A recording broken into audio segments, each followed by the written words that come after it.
The UK economy was on the mend, until something changed. Inflation's rising again, borrowing's soaring, and child poverty is expected to get worse.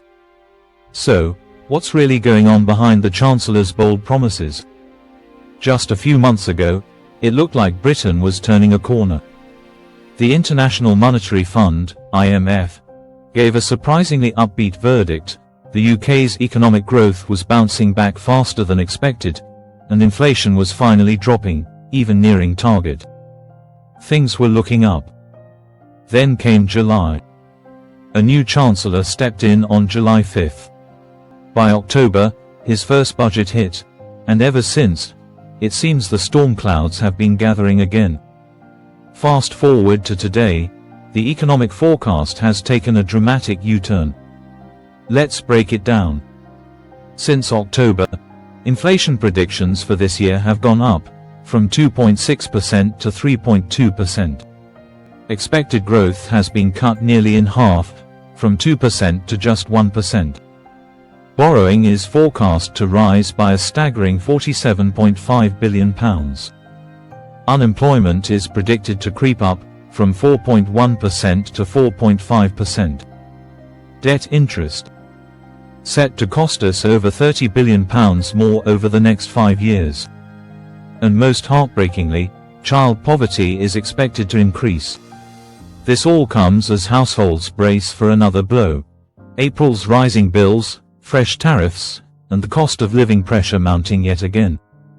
So naturally, the big question on everyone's mind is, what went wrong? When grilled about the figures, the Chancellor stood firm.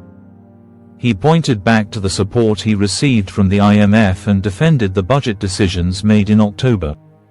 His argument? That without those tough choices, the country would have been in an even worse position. He claims the October budget was necessary to stabilize the economy and invest more in critical services, especially the NHS. He says those moves have led to 2 million more appointments and 5 consecutive months of falling NHS waiting lists.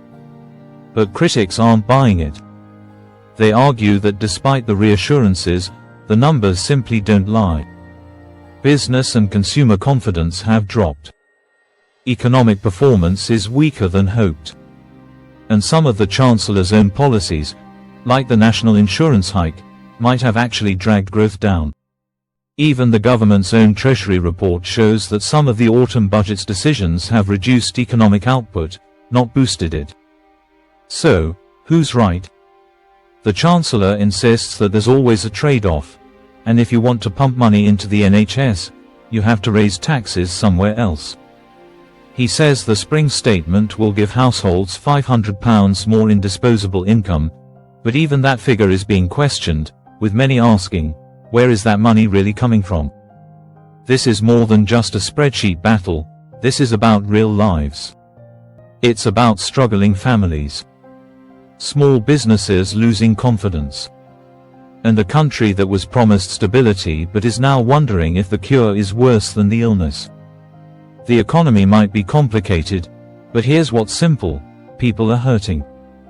And they want answers. Movie camera, what do you think? Did the Chancellor save the economy or stall the recovery? Is this just growing pains, or a deeper problem? Let us know in the comments below, and don't forget to like, share, and subscribe for more no-nonsense breakdowns of the stories that matter.